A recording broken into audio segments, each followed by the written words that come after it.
for the Alcoholics Anonymous archives of Leeds, Yorkshire, England.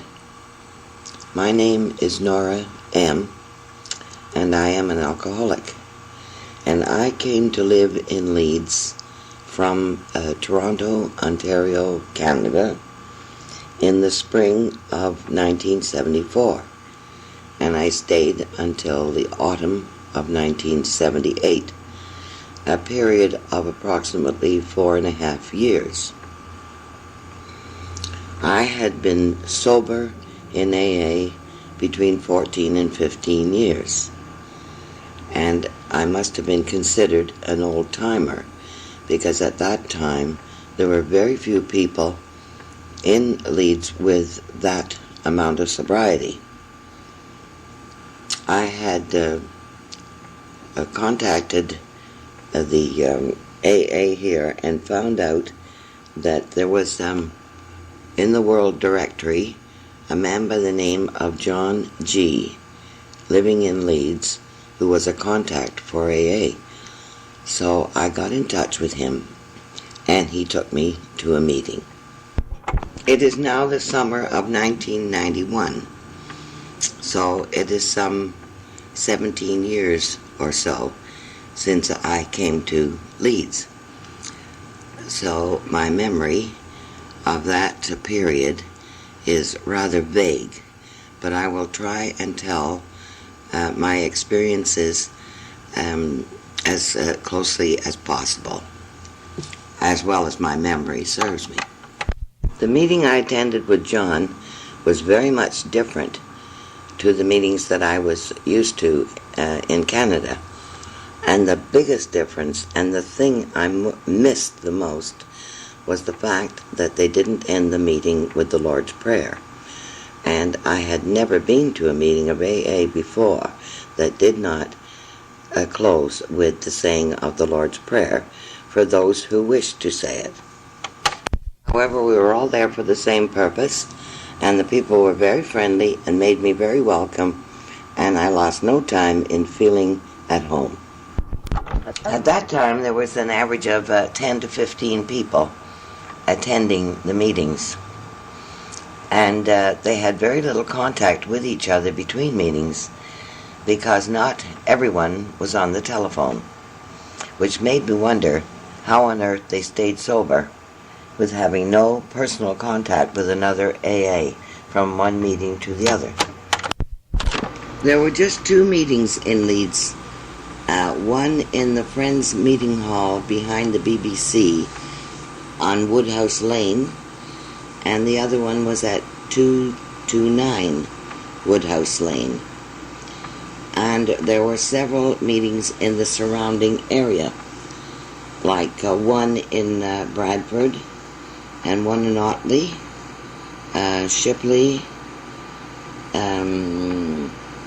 Pudsey, I believe, and but not too many meetings at that time.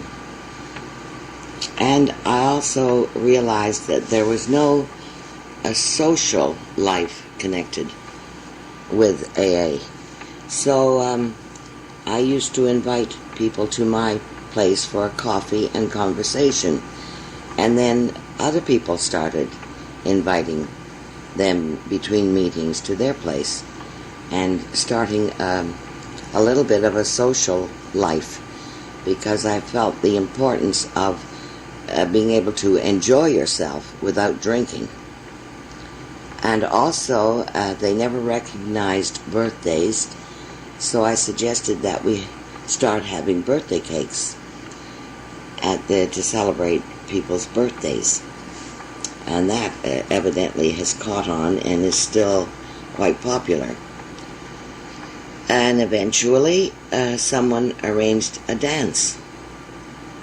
So there, you see, there was some sociability going along with the meetings. And the meetings were rapidly growing. I believe by the time I left there, they had 8 or 9 meetings in Leeds, and a lot more in the surrounding area. But no one had a home group. which I thought was very important. And eventually, people started naming certain groups as their home group. But in the beginning, everyone just went to every meeting. But no one called any special meeting their home. And I understand that now this does happen. I felt the need for several things, and one was Alateen, which there was no Alateen meetings at all in Leeds. And I tried desperately to get an Alateen meeting going, but unfortunately I met with some opposition and was not able to do that at that time. I believe that there now is Alateen. Also, I felt a great need for a young people's group where the younger people could speak their own language and identify with each other much better than with the older people. So we started a meeting, myself along with some friends, started a meeting at, I think it was 16 Clarendon Road. And that meeting caught on and went along beautifully for some years. Unfortunately, it did fold up.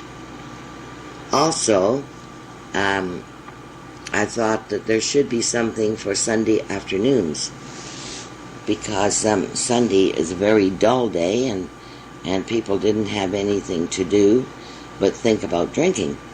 So, along with some friends also, I started a group on Sunday afternoon at 229 Woodhouse Lane. And this meeting, I made the agenda the same as we had it at home in Toronto.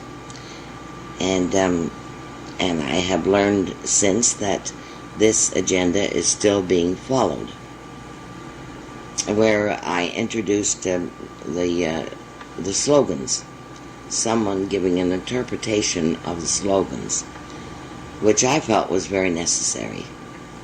Also, there was not much talk of traditions at the time. So I started bringing in the traditions and doing a tradition a week along with a step. All these things I did try my best to introduce in the short time that I was there. And a lot of things didn't happen the way I would like them to, but a lot of things did. And progress was definitely being made, and meetings were springing up all over the place. And the attendance was getting larger and larger, and it was a marvelous experience to see this happening. Christmas is a very difficult time for people on their own and recovering from alcoholism. So several Christmas Eves, I arranged a party at my place for people who didn't have anyone to be with. And this became very popular.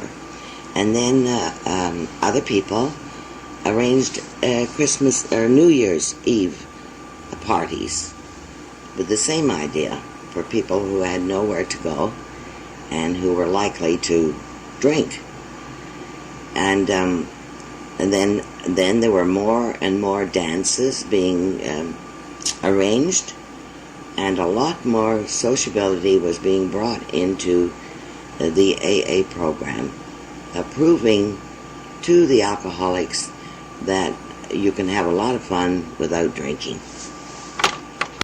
At 229 Woodhouse Lane, there was a theatrical group who used to practice there and put on shows periodically at the theater downtown.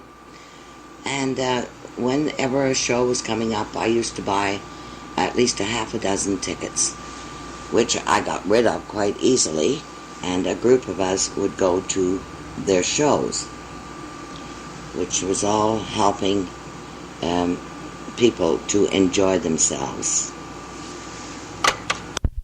Also, conventions or conferences were becoming very popular. People were arranging to get rides with other people and arranging for rooms, etc., and going to these conferences for weekends. And I don't know whether they had done this too much before, but it certainly was becoming very, and we were attending everyone that we possibly could. So that there was a terrific amount of camaraderie and friendship growing very rapidly among each other. And we became very close friends. I myself made many wonderful new friends in AA and have kept in touch with a lot of them since coming back to live in Toronto. And some of the AA members have come to Canada to visit me, and I have gone back to England to visit them several times, and we've kept these friendships alive, which is a wonderful thing. I was privileged to do a lot of 12-stepping while I lived in England, and have kept in contact with a lot of these people also. Some successful and some not. But however, the message was spread and the seed was planted. I have avoided mentioning names in this tape because there are too many to mention. But I'm sure that those who hear this tape will know who I mean. And I must record here that it was a very successful and rewarding experience for me, that 4.5 years in Leeds AA. I wouldn't have missed it for the world.